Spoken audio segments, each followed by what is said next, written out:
Life of Mine Part 33. The only person who really understood my deepest needs had already set out on the same road, away from the chaos of Parisian theatrical life. I now came into very painful relations with poor Friedrich Meyer.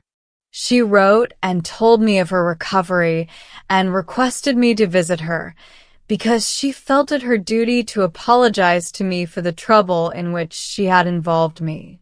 As the short drive to Frankfurt often helped to entertain me and distract my thoughts, I gladly fulfilled her wishes and found her in a state of convalescence but still weak and obviously preoccupied with the effort to fortify my mind against all disagreeable surmises about herself. She said that her von Guida was like an anxious, almost hypersensitive father to her. She told me that she was very young when she left her family, and that with her sister Louise in particular, she had severed all connection.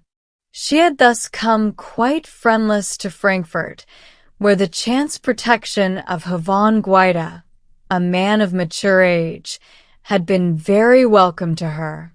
Unfortunately, she had to suffer much that was painful under this arrangement, for she was most bitterly persecuted, chiefly on the score of her reputation, by her patron's family, who feared he might want to marry her. As she told me this, I could not refrain from drawing her attention to some of the consequences of the antagonism I had noticed, and I went so far as to speak of the house which people said had been given her as a present. This seemed to produce an extraordinary effect upon Friedrich, who was still an invalid. She expressed the greatest annoyance at these rumors, although, as she admitted, she had long been obliged to suspect that slander of this kind would be disseminated about her. More than once she had considered the advisability of giving up the Frankfurt stage, and now she was more determined than ever to do so. I saw nothing in her demeanor to shake my confidence in the truth of her story.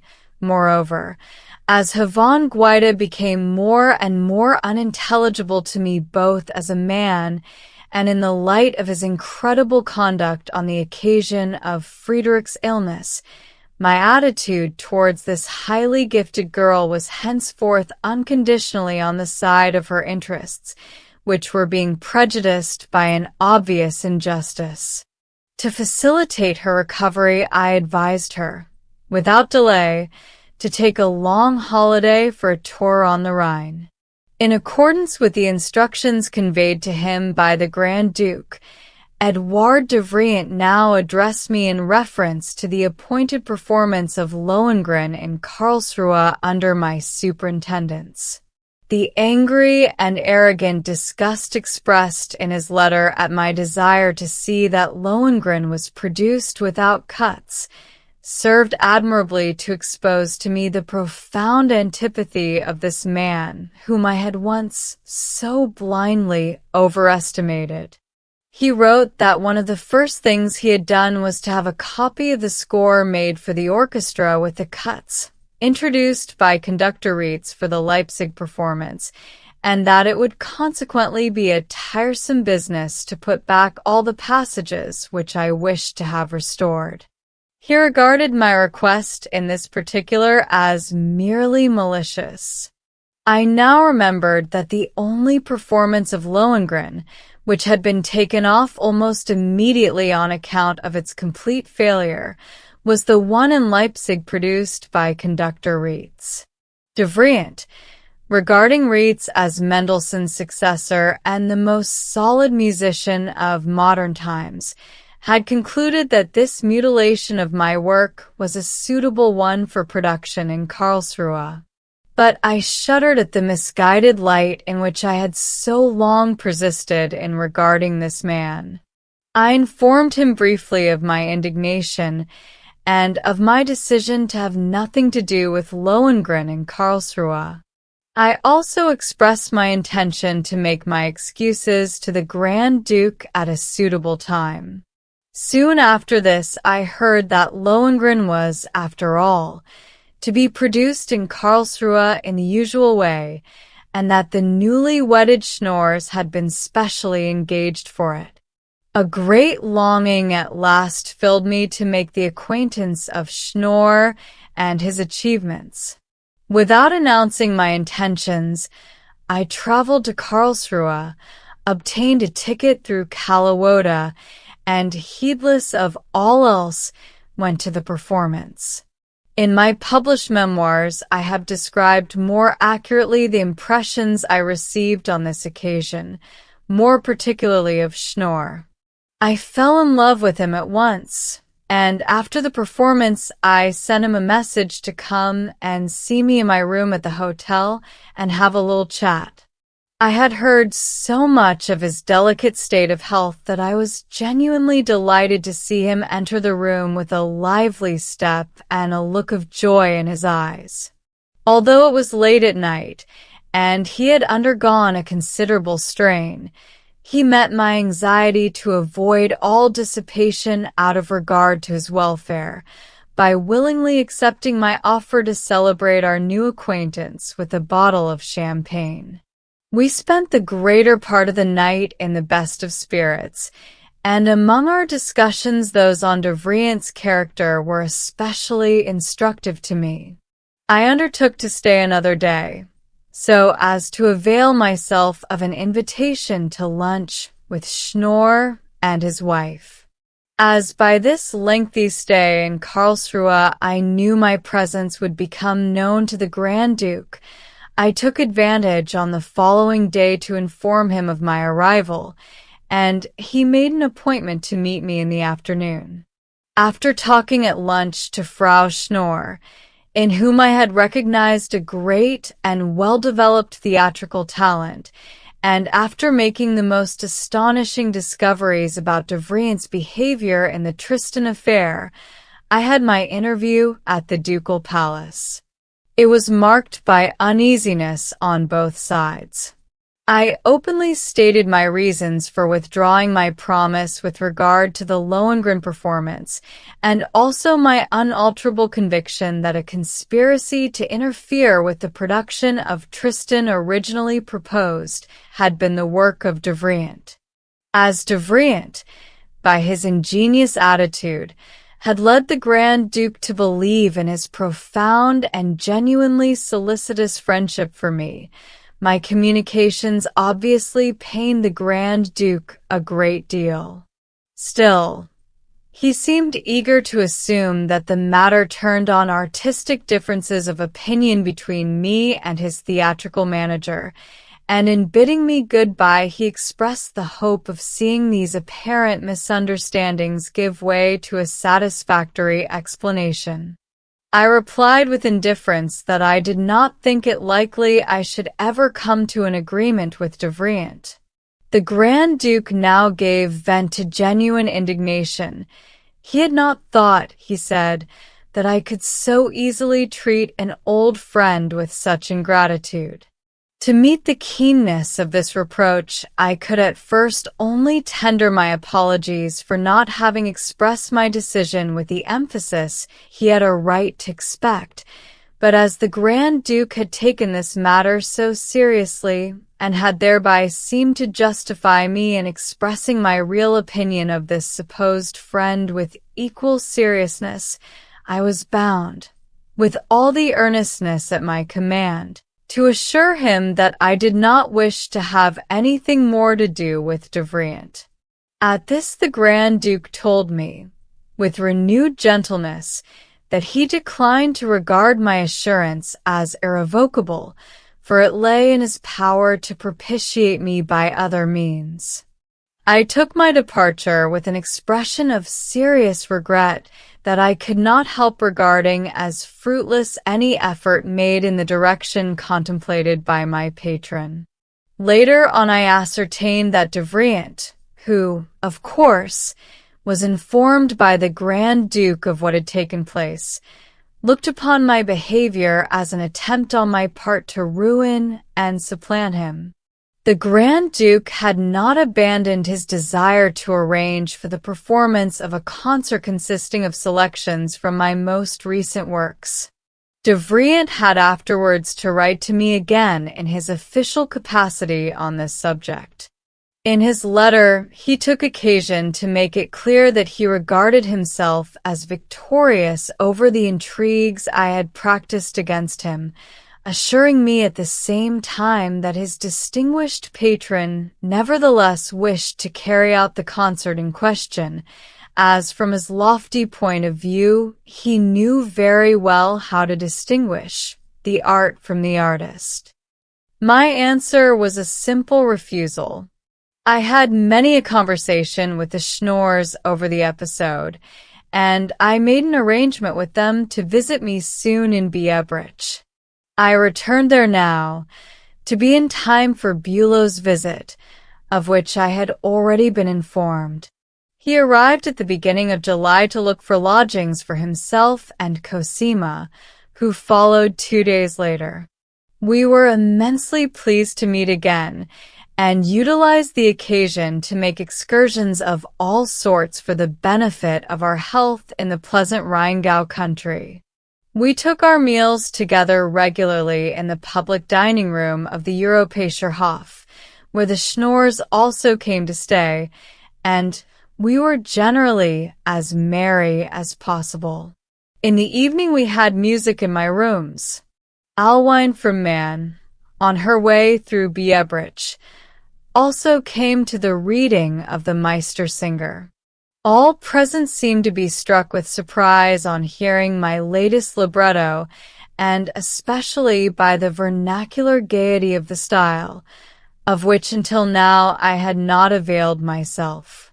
Frau Dustmann also, who had a special engagement for a performance at Wiesbaden, paid me a visit.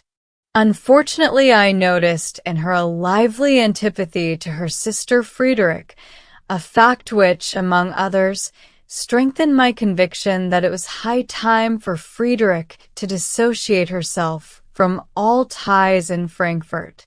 After I had been enabled, with Bülow's support, to play my friends the completed parts of the composition of the Meistersinger, I went through most of Tristan, and in this process the Schnorrs had an opportunity of showing the extent to which they had already made themselves acquainted with their task.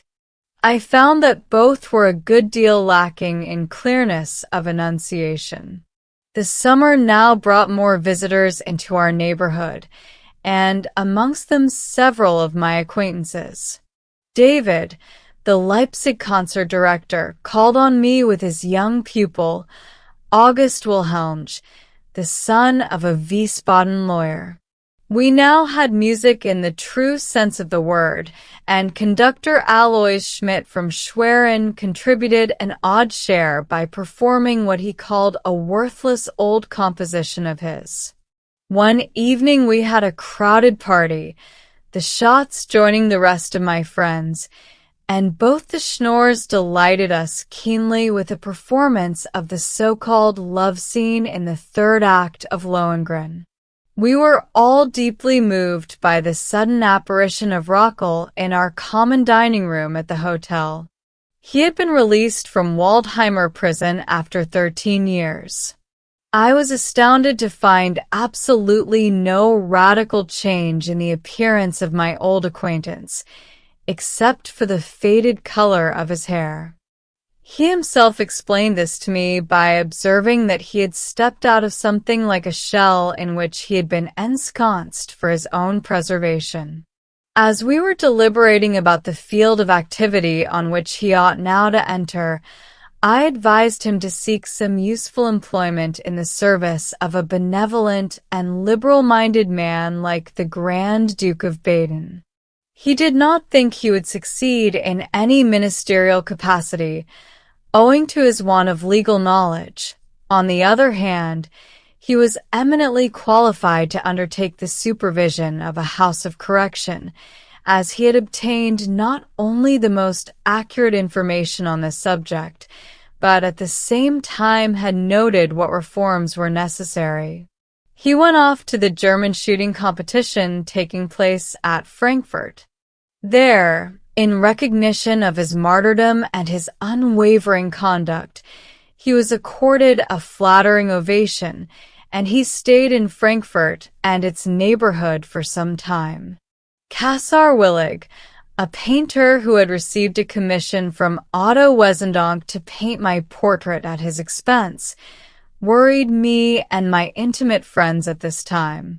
Unfortunately, the painter was utterly unsuccessful in his attempt to make a good likeness of me. Although Cosima was present at nearly all the sittings and tried her utmost to put the artist on the right track, the end of it was that I had to sit for a sharp profile to enable him to produce anything that could be in the least recognizable as a likeness. After he had performed this task to his satisfaction, he painted another copy for me out of gratitude. I sent this at once to Minna in Dresden, through whom it ultimately went to my sister Louisa. It was a horrible picture, and I was confronted with it once afterwards when it was exhibited by the artist in Frankfurt. I made a pleasant excursion with the Bülows and the Schnorrs to Bingen one evening, and availed myself of the opportunity to cross over to Ridsheim to bring back Friedrich Meyer, who had been enjoying her holiday there. I introduced her to my friends, and Cosima especially took a friendly interest in this uncommonly gifted woman. Our gaiety as we sat over a glass of wine in the open air was heightened by our being unexpectedly accosted by a traveler who approached us respectfully from a distant table. He held his glass filled, and at once greeted me politely and with the utmost warmth. He was a native of Berlin and a great enthusiast of my work.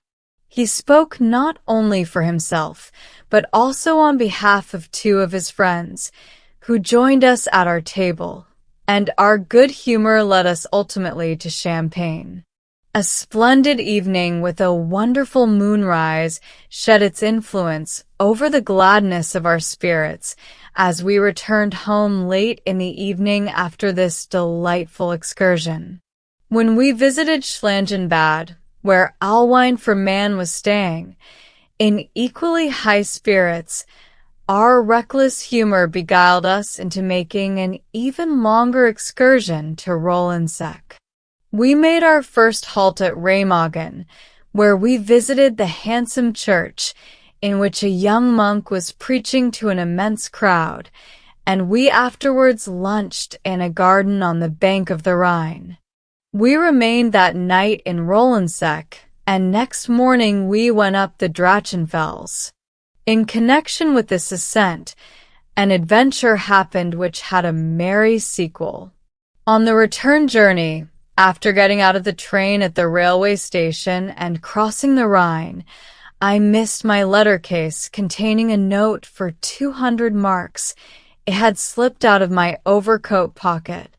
Two gentlemen who had joined us on the way from the Drachenfels immediately offered to retrace their steps, a somewhat arduous undertaking, to hunt for the lost object. After a few hours they returned, and handed me the letter case with its contents intact. Two stonecutters at work on the summit of the mountain had found it. They restored it at once, and the honest fellows were presented with a handsome reward. The happy issue to this adventure had, of course, to be celebrated by a good dinner with the best wine. The story was not completed for me until a long time afterwards.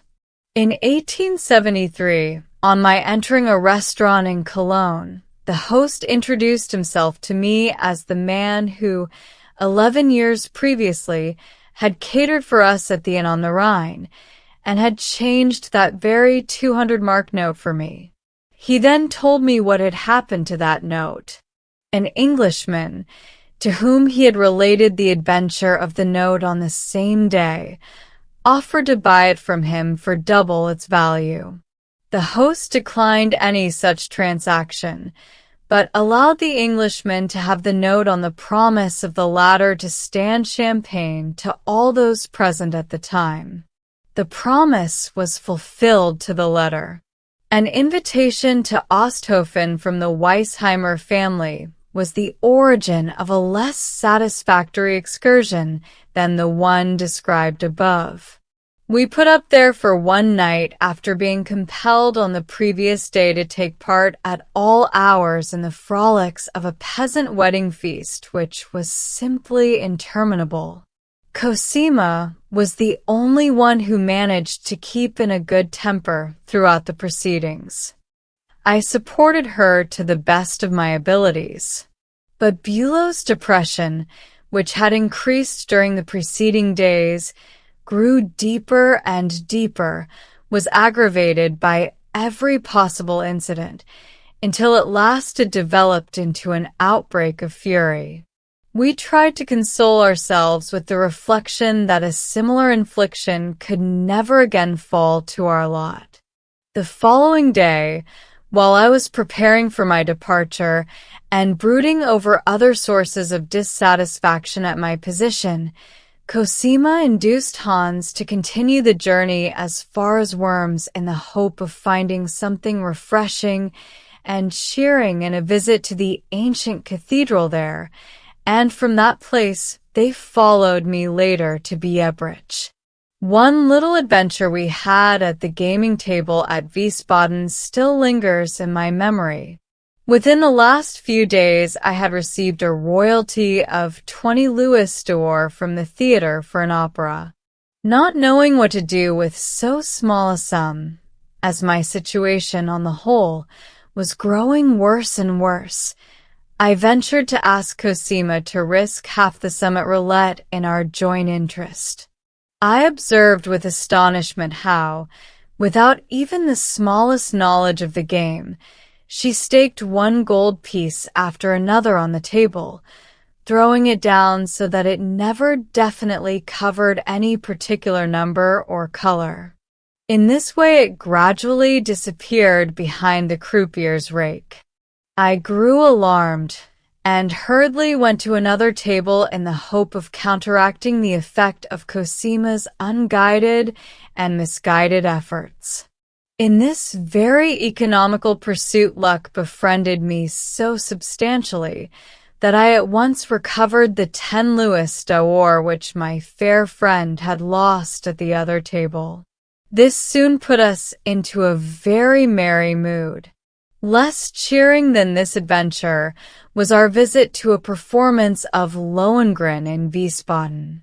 After we had been pretty well satisfied and put into a fairly good humor by the first act, the representation turned, as it proceeded, into a current of maddening misrepresentation, such as I should never have believed possible. In a fury I left the theatre before the end, while Hans, urged by Cosima's reminder of the proprieties, though they were both as much infuriated as I was, endured the martyrdom of witnessing the performance to a close. On another occasion I heard that the Metternichs had arrived at their castle Johannesburg.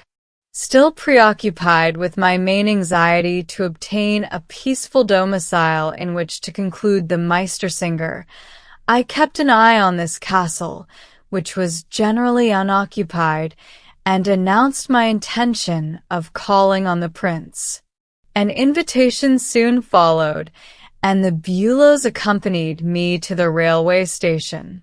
I could not fail to be satisfied with the friendly reception accorded to me by my patrons.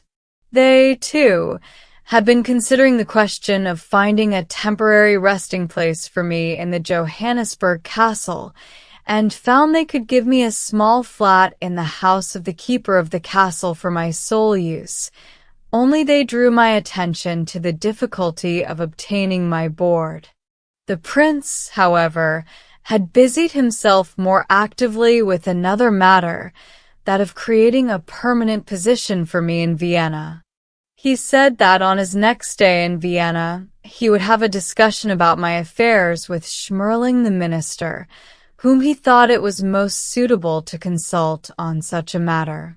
He was a man who would understand me, and perhaps be able to discover a proper position for me in the higher sense of the word, and arouse the emperor's interest in me.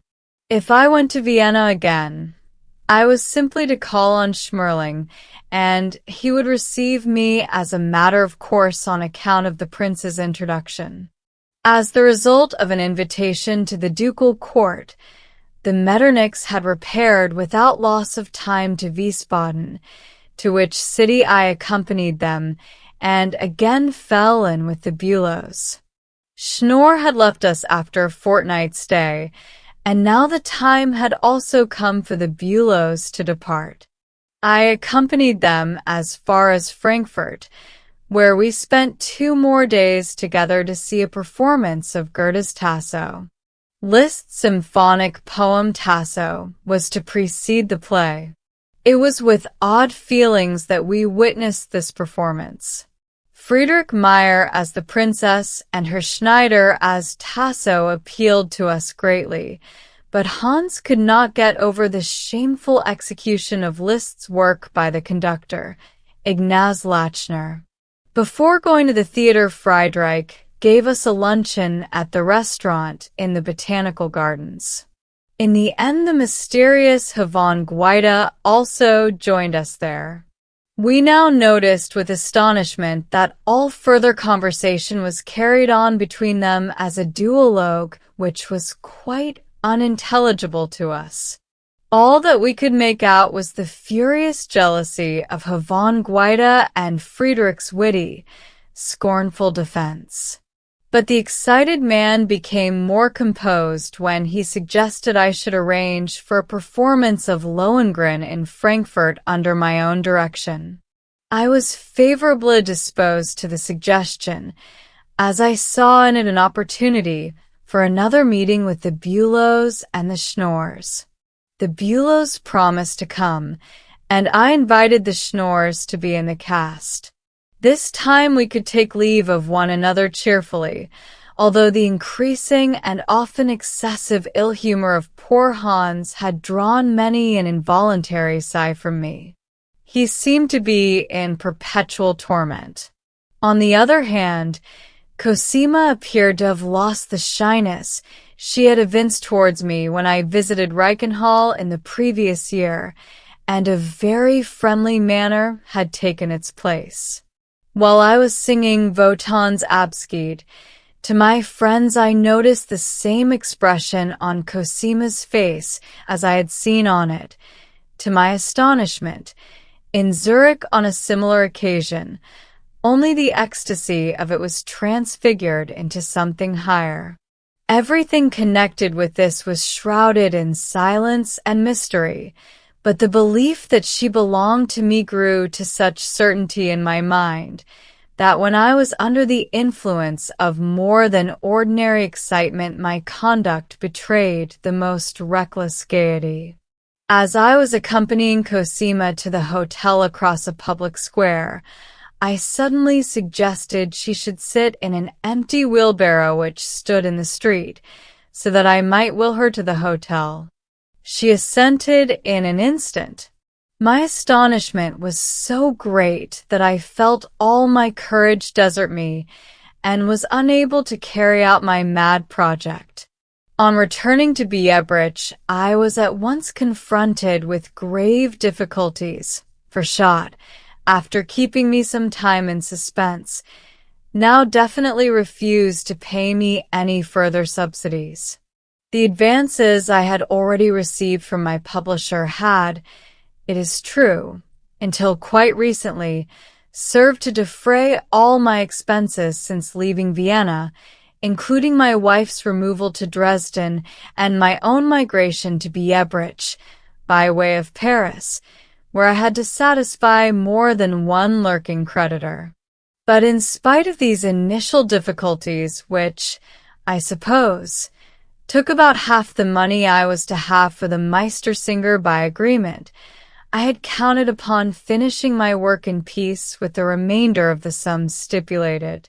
But since then, Schott had put me off with vain promises about a fixed date for balancing accounts with the bookseller.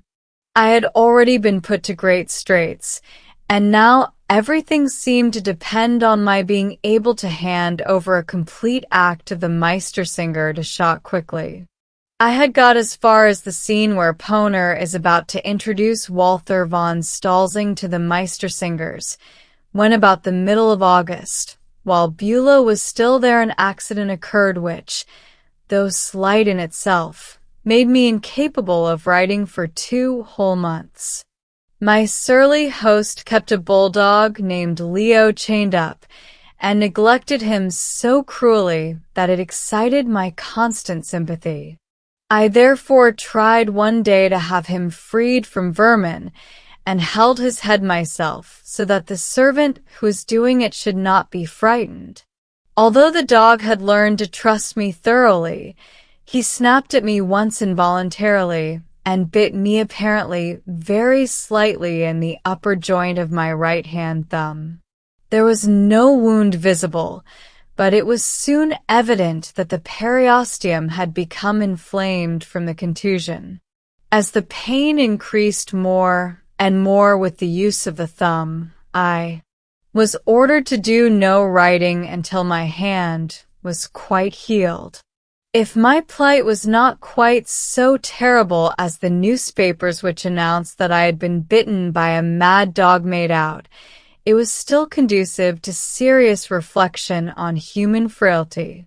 To complete my task, therefore, I needed not only a sound mind and good ideas, irrespective of any required skill, but also a healthy thumb to write with, as my work was not a libretto I could dictate, but music which no one but myself could write down. On the advice of Raff, who considered a volume of my songs to be worth 1,000 francs, I decided to offer my publisher, by way of temporary compensation, 5 poems by my friend Frau Wesendonck which I had set to music, consisting chiefly of studies for Tristan with which I was occupied at the time, so that he should at least have something on the market. The songs were accepted and published, but they seemed to have produced no softening effect on Schott's mood. I was obliged to conclude that he was acting on someone else's instigation, and I betook myself to Kissingen, where he was staying for his cure, in order to get to the bottom of it and shape my next moves accordingly. An interview with him was obstinately denied me, and Frau Schott, who was posted outside his door in the role of guardian angel, informed me that a bad liver attack prevented him from seeing me.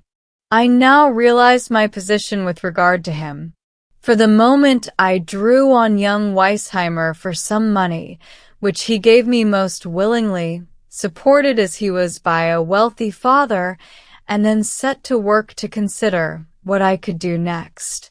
I could no longer count on Schott, and had in consequence lost all prospect of an unopposed performance of the Meistersinger. At this juncture, I was much surprised to receive a renewed official invitation to Vienna for the performance of Tristan at the opera, where I was informed all obstacles had been removed, as Ander had completely recovered his voice. I was genuinely astonished to hear this, and on further inquiry arrived at the following elucidation of the transactions that had been taking place on my behalf in Vienna during the interval. Before I left there the last time, Frau Louise Dustman, who seemed to take a real pleasure in the part of Isolde, had tried to clear away the real impediment to my undertaking by persuading me to go to an evening party, where she intended to introduce me again to Dr. Hanslick. She knew that unless this gentleman could be brought round to my side, nothing could be accomplished in Vienna. As I was in a good temper that evening, I found it easy to treat Hanslick as a superficial acquaintance, until he drew me aside for an intimate talk, and with sobs and tears assured me he could not bear to be misunderstood by me any longer.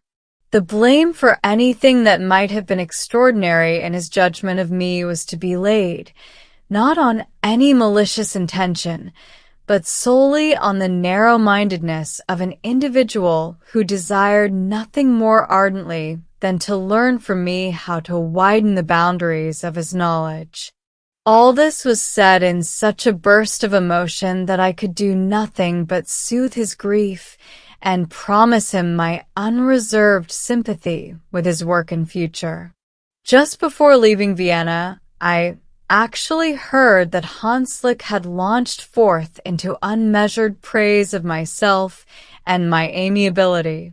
This change had so affected both the singers at the opera and also Councillor Raymond, the Lord High Steward's adviser, that at last, working from high circles downwards, it came to be regarded as a point of honor with the Viennese to have Tristan performed in their city.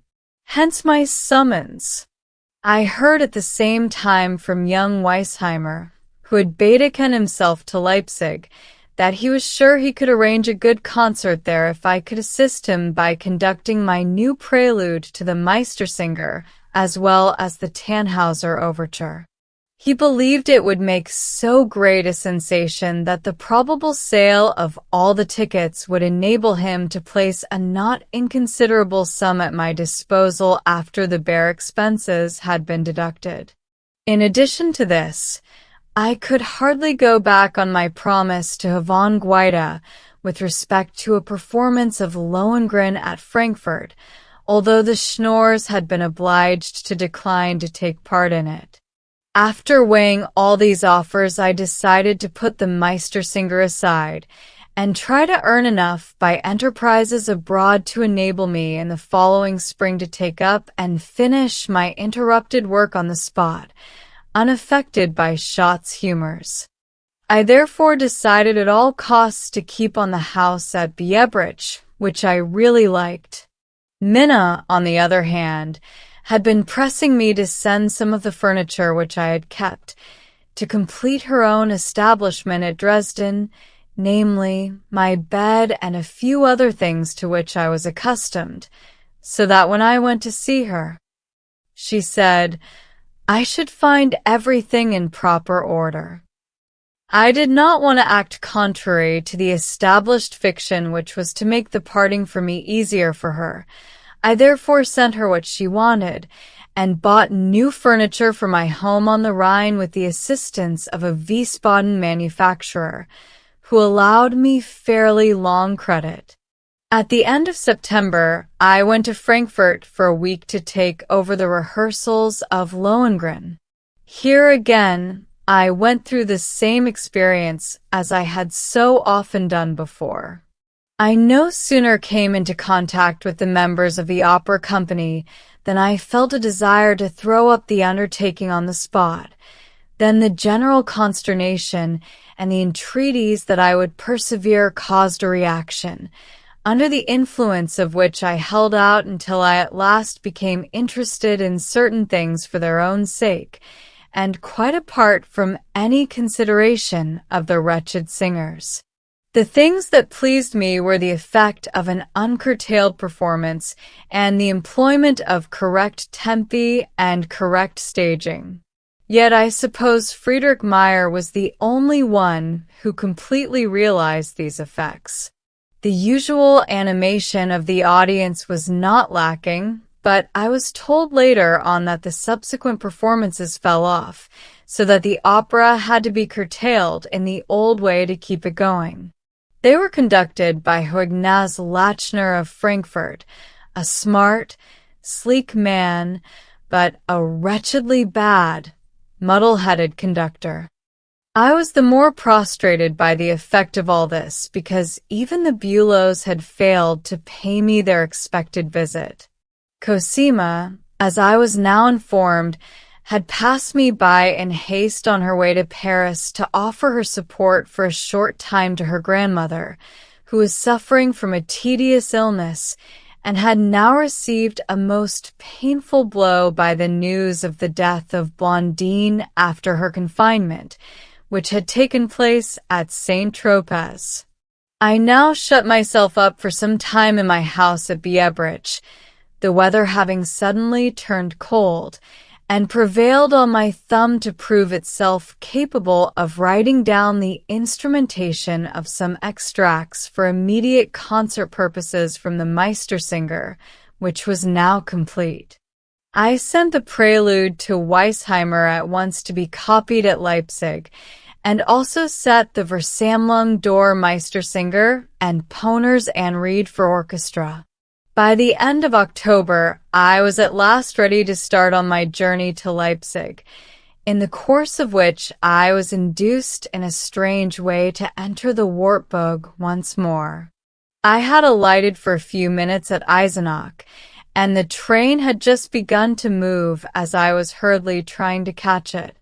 I ran after the vanishing train involuntarily with a sharp cry to the guard, but naturally without being able to stop it.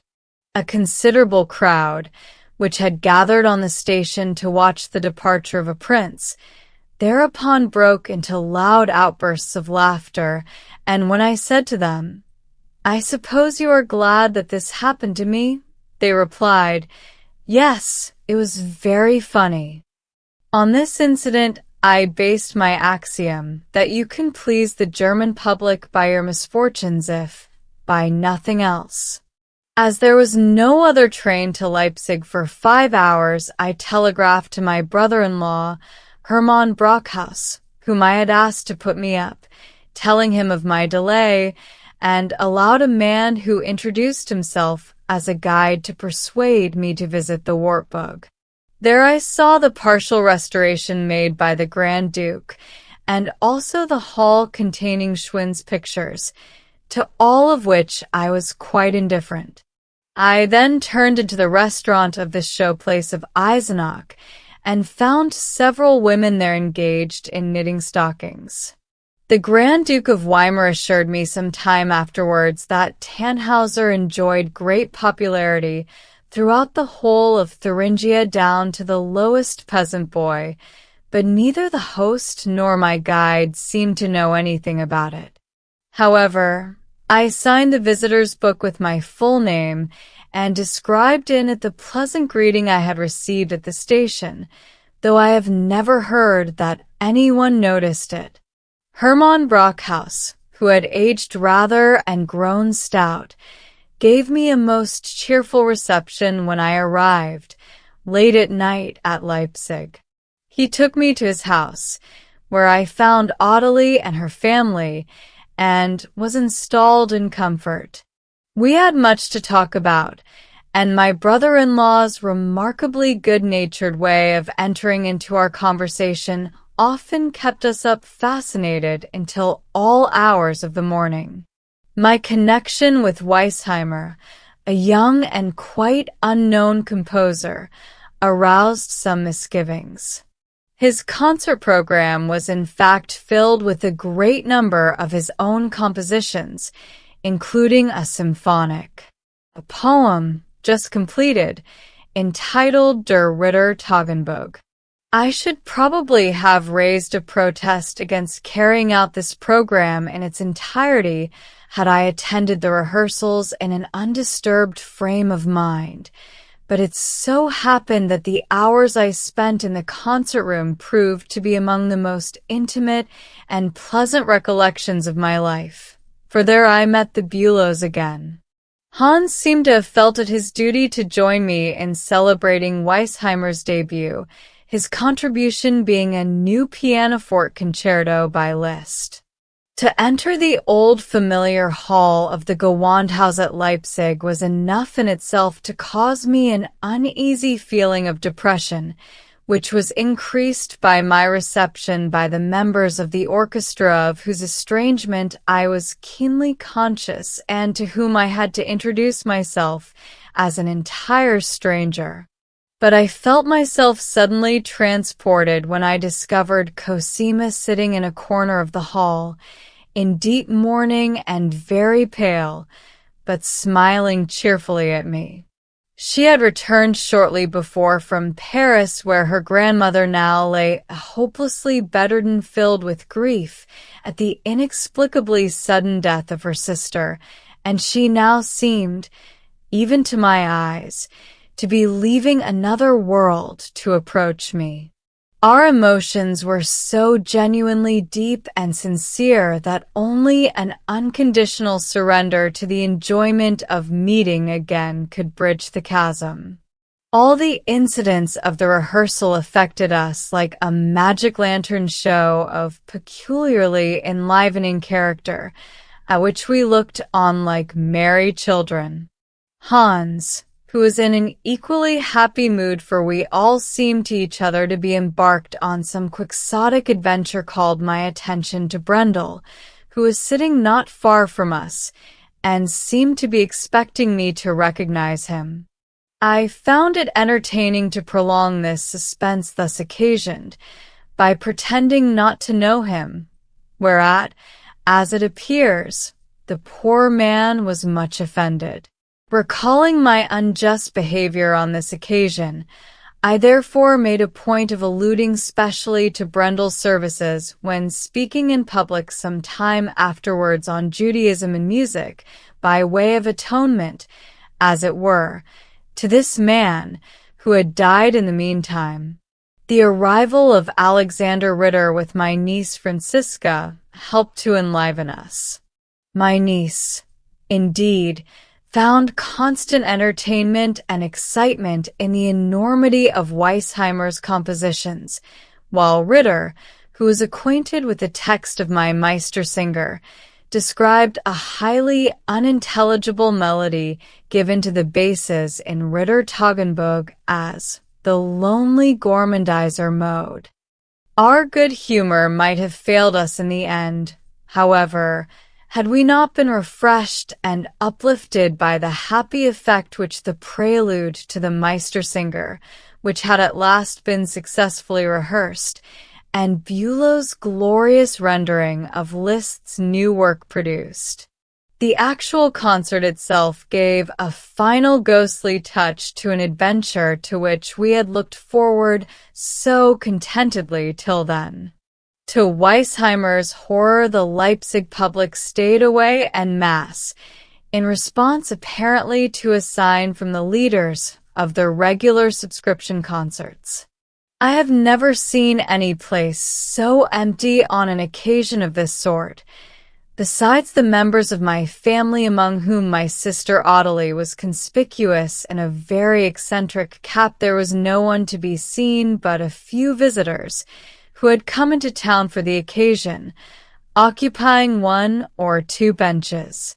I noticed in particular my Weimar friends, Conductor Lassen, Councillor Franz Müller, the never-failing Richard Pohl, and Justice Rathschiel, who had all nobly put in an appearance. I also recognized with a shock of surprise old Councillor Kussner, the former manager of the Court Theatre in Berlin, and I had to respond amiably to his greeting and his astonishment at the incomprehensible emptiness of the hall. The people of Leipzig were represented solely by special friends of my family, who never went to a concert in the ordinary way, among them being my devoted friend, Dr. Lothar Müller, the son of Dr. Moritz Müller, an allopath whom I had known very well in my earliest youth. In the middle of the hall there were only the concert-giver's fiancée and her mother. At a little distance away, and facing this lady, I took a seat next to Cosima while the concert was in progress. My family, observing us from a distance, were offended by the almost incessant laughter which possessed us, as they themselves were in the depths of depression. As regards the prelude to the Meistersinger, its successful performance affected the few friends who formed the audience so favorably that we had to repeat it there, and then to the satisfaction even of the orchestra. Indeed, Their artificially nurtured distrust of me, which had been like a coating of ice, now seemed to have melted, for when I brought the concert to a close with the Tannhauser Overture, the orchestra celebrated my recall with a tremendous flourish of instruments. This delighted my sister Ottilie beyond measure, as she maintained that such an honor had never been accorded before except to Jenny Lind. My friend Weisheimer, who had really tired everyone's patience in the most inconsiderate way, afterwards developed a feeling of dissatisfaction towards me which dated from this period. He felt bound to confess to himself that he would have done much better without my brilliant orchestral pieces, in which case he might have offered the public a concert at a cheaper rate, consisting exclusively of his own works. As it was, he had to bear the costs to his father's great disappointment and also to overcome the unnecessary humiliation of being unable to give me any profits. My brother-in-law was not to be deterred by these painful impressions from carrying out the household festivities, which had been arranged beforehand in celebration of my expected triumphs. The Bülows were also invited to one of the banquets, and there was an evening party at which I read the Meistersinger to an imposing array of professors and met with much appreciation. I renewed my acquaintance with Professor Weiss, too, who interested me very much, for I remembered him from my young days as a friend of my uncle's. He expressed himself as particularly surprised by my skill in reading aloud. The Bülows had now unfortunately returned to Berlin. We had met once more on a very cold day in the street, under unpleasant conditions, for they were paying duty calls, but the general depression which had settled on us seemed more noticeable during our short leave-taking than the fleeting good humor of the last few days. My friends were well aware of the terrible and utterly forlorn condition in which I found myself. I had been idiotic enough to count on the proceeds from the Leipzig concert to provide at least the needs of the moment, and I was, in the first place, put into the awkward position of being unable to pay my landlord punctually, the house rent at Biebrich being now due. But I was ready to stake everything on keeping this asylum for another year, and I had to deal with an obstinate, bad-tempered creature whom I thought it necessary to pay in advance for the sake of securing the place. As I had just then to supply Minna with her quarterly allowance also, the money which Regierungsrath Muller forwarded to me from the Grand Duke seemed, indeed, a heaven-sent windfall. For after giving up Schott entirely, I had, in my distress, turned to this old acquaintance and begged him to explain my situation to the Grand Duke and induce him to send me some help to be regarded possibly as payment in advance for my new operas. In response to this, I received the startling and unexpected sum of 1,500 marks through Muller's instrumentality. It was not until some time after that I accounted for this generosity by the supposition that the Grand Duke's amiable behavior towards me had been a deliberate attempt to make an impression upon his friend Liszt, whom he wished to entice back to Weimar at all costs. He was certainly not mistaken in counting on the excellent effect his binding generosity to me would have on our common friend. I was therefore in a position to go to Dresden for a few days at once, to renew my provision for Minna, and at the same time to honor her with one of the visits deemed necessary to support her in her difficult situation. Minna conducted me from the station to the flat which she had taken and furnished in Walpurgisstrasse, a street which had not been built at the time I left Dresden. She had, as usual, arranged her home very tastefully, and with the aim evidently of making me comfortable. I was greeted on the threshold by a little mat embroidered with the word salve, and I recognized our Paris drawing room at once in the red silk curtains and the furniture. I was to have a majestic bedroom, an exceedingly comfortable study on the other side, as well as the drawing room at my entire disposal, while she installed herself in one little room with recesses, looking on to the yard. The study was adorned by the magnificent mahogany bureau which had originally been made for my house when I was conductor at Dresden. It had been bought in by the Ritter family after my flight from that city and presented to Kumar, the son-in-law, from whom Minna had hired it temporarily, leaving me the option of buying it back for 180 marks. As I showed no desire to do so, her mood became gloomier. Oppressed by the fearful embarrassment which she experienced on being alone with me, she had invited my sister Clara to come on a visit from Chemnitz, and was now sharing the small room at her disposal with her. Clara proved herself extraordinarily wise and sympathetic on this, as on former occasions. She pitied Minna, of course, and was anxious to help her at this difficult period, though always with a view to strengthening her in the conviction that our parting was unavoidable. An exact knowledge of my extremely awkward position now seemed called for. My financial difficulties were so crushing that the only excuse for telling Minna was to silence her uneasy suspicions about me.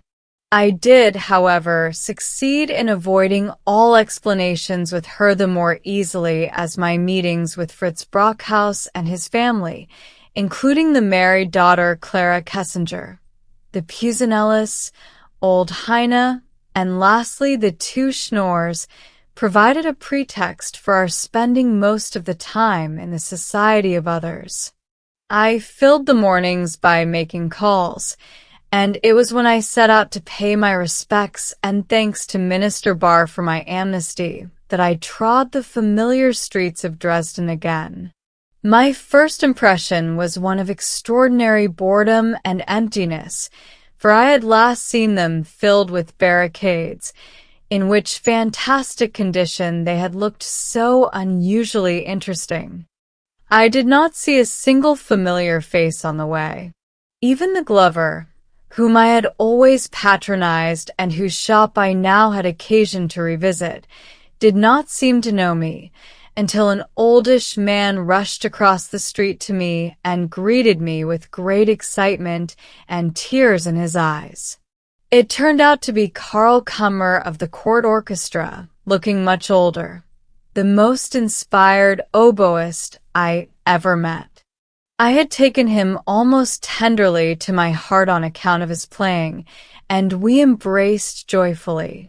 I asked whether he still played his instrument as beautifully as before, whereupon he assured me that since I had left his oboe had failed to give real satisfaction, and it was now a long time since he had had himself pensioned off. He told me in response to my inquiries that all my old military bandsmen, including Dietz, the tall double bass player, were either dead or pensioned off. Our manager Ludichow and conductor Reisiger were among those who had died. Lipinski had returned to Poland long before. Schubert, the leader, was unfit for work, and everything seemed to me sad and strange. Minister Barr expressed to me the grave qualms he still felt about the amnesty granted me. True, he had ventured to sign it himself, but was still troubled to think that my great popularity as a composer of opera would make it easy for me to raise annoying demonstrations. I comforted him at once by promising only to remain a few days and to refrain from visiting the theater, upon which he dismissed me with a deep sigh and an exceedingly grave face. Very different was my reception from Yvonne Buste, who with smiling elegance of manner implied by his conversation that I was perhaps not so innocent after all as I now seemed to think myself. He drew my attention to a letter of mine which had been found in Rockel's pocket at the time. This was new to me, and I willingly gave him to understand that I felt myself bound to look on the amnesty accorded me as a pardon for my incautious behavior in the past, and we parted with the liveliest manifestations of friendship. We invited some friends one evening in Minna's drawing room, where I read out the Meistersinger once more to the people who did not know it. After Minna had been provided with enough money to last some time, she accompanied me back to the station on the fourth day, but she was filled with such fearful presentiments of never seeing me again that her farewell was made in positive anguish. At Leipzig, I put up at an inn for one day. There I met Alexander Ritter, and we spent a pleasant evening together over our punch. The reason that had induced me to make this short stay was the assurance given me that if I gave a concert of my own, it would not be one of the regular series. I had weighed this information with reference to the much-needed money it might bring in, but I now realized that the undertaking rested on no security. I returned in haste to Biebrich, where I had to get my household affairs into order. To my great annoyance, I found my landlord in a more impossible temper than ever. He seemed unable to forget my having blamed him for his treatment of the dog, and also of my servant, whom I had been obliged to protect against him when she had had a love affair with a tailor. In spite of receiving payment and promises, he remained peevish and insisted that he would have to move into my part of the house on account of his health in the coming spring.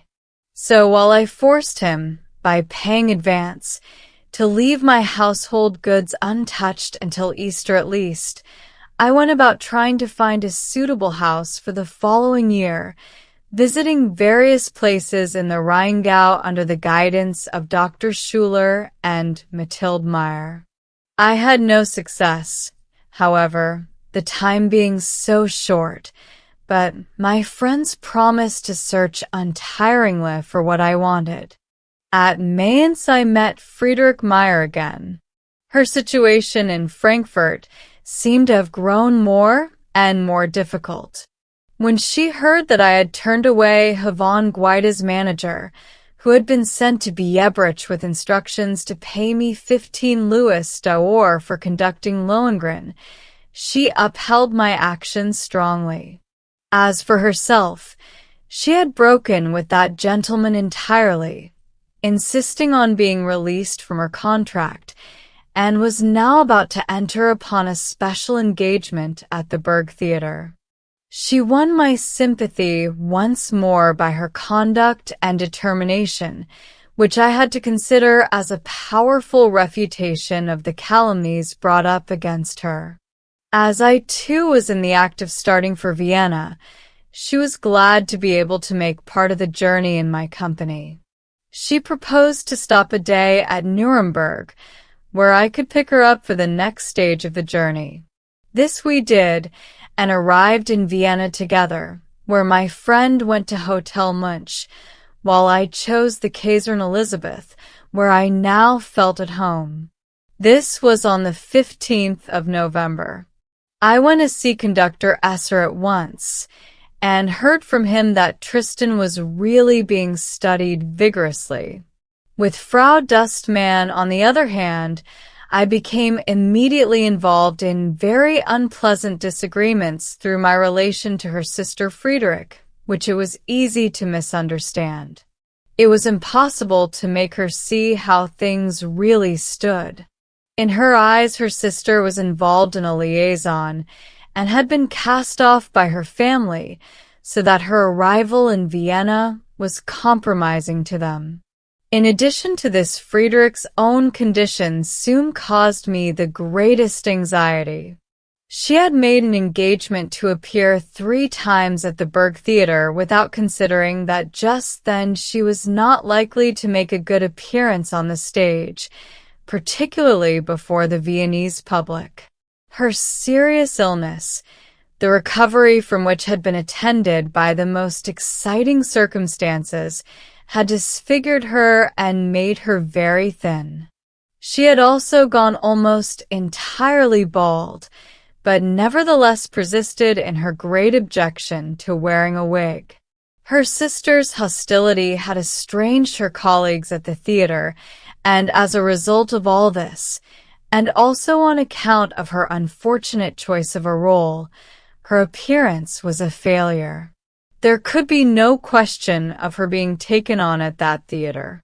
Although her weakness increased, and she suffered from constant insomnia, she still tried, in her magnanimity and her shame, to hide from me the awkwardness of her situation.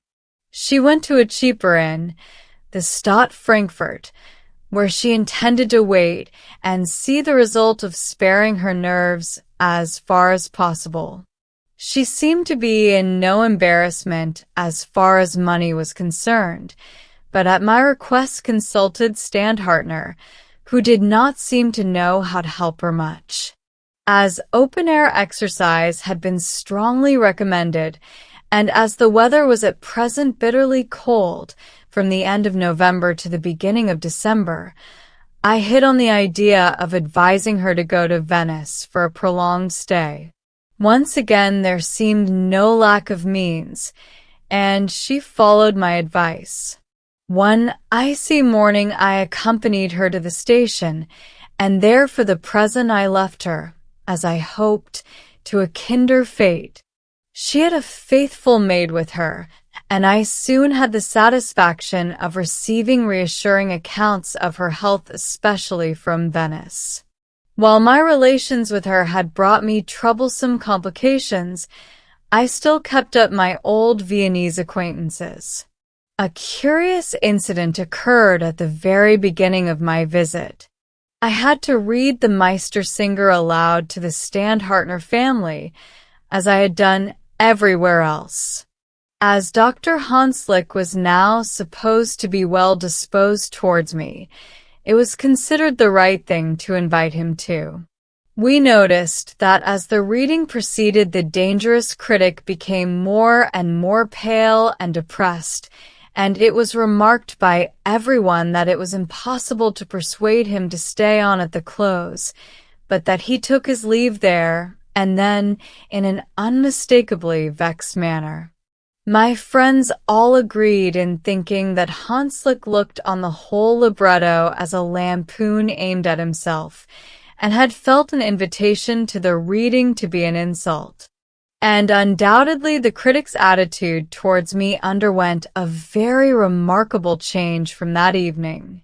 He became uncompromisingly hostile, with results that were obvious to us at once.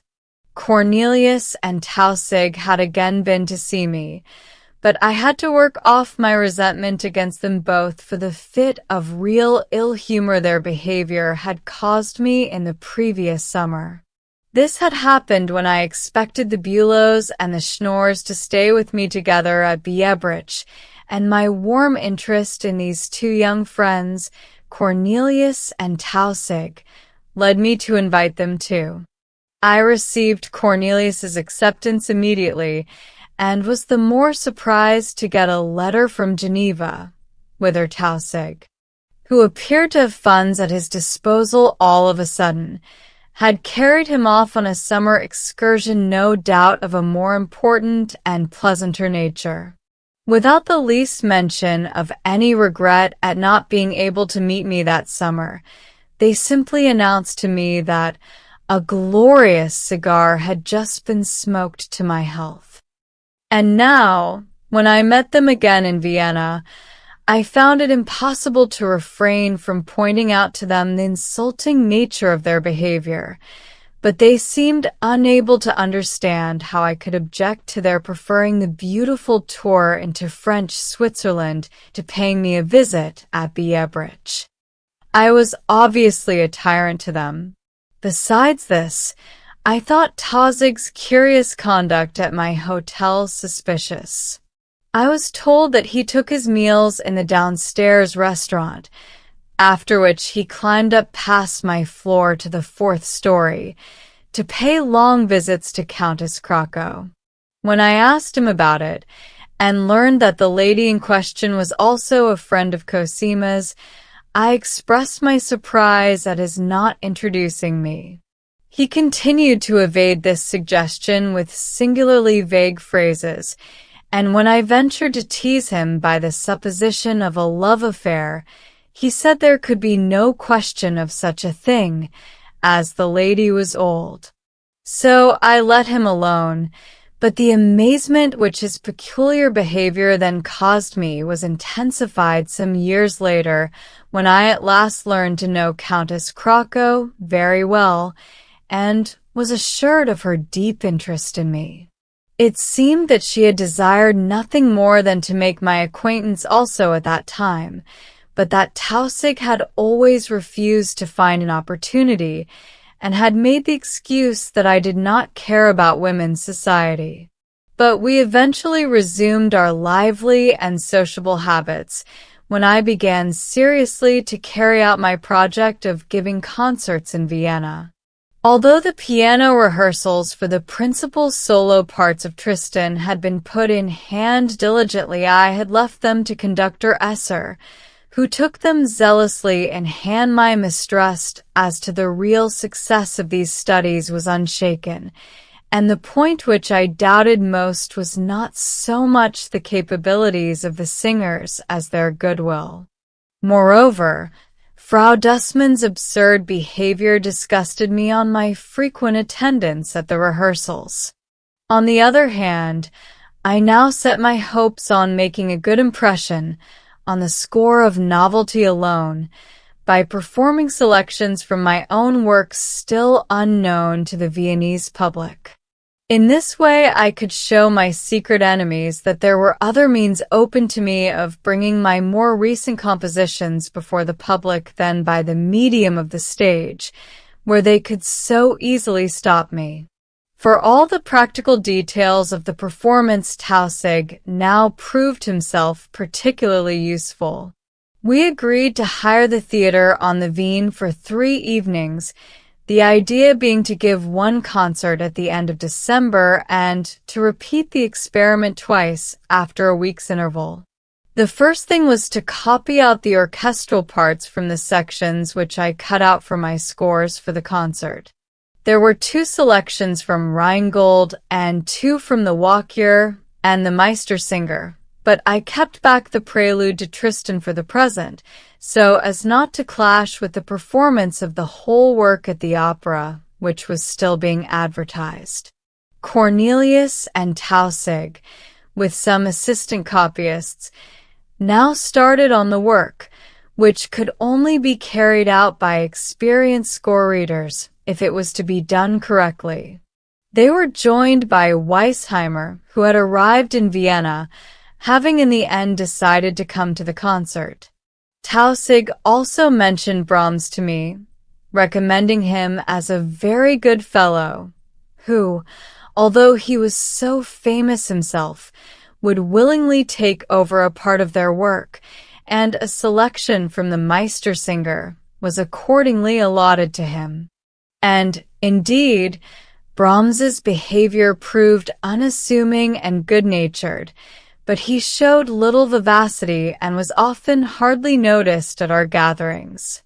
I also came across Friedrich Uhl again, an old acquaintance who is now editing a political paper called Der Botschafter with Julius Frabel under Schmerling's auspices. He placed his journal at my disposal, and made me give him the first act of the libretto of Meistersinger for his feuilleton. Whereupon my friends chose to think that Hanslick grew more and more venomous. While I and my companions were overwhelmed by the preparations for the concert, there came in one day a certain Moritz, whom Bülow had introduced to me in Paris as a ridiculous person. His clumsy and importunate behavior and the idiotic messages evidently of his own invention which he brought me from Bülow drove me in the end to show him the door with great emphasis, for I too was carried away by Tausig's lively annoyance at this very officious intruder. He reported on this to Cosima in a manner so insulting to Bülow that she in return found it necessary to express to me in writing her intense indignation at my inconsiderate behavior towards my best friends. I was really so surprised and dumbfounded by this strange and inexplicable event that I handed Cosima's letter to Tausig without comment, merely asking him what could be done in the face of such nonsense. He at once undertook to show Cosima the incident in a correct light and clear up the misunderstanding, and I soon had the pleasure of hearing that he had met with success.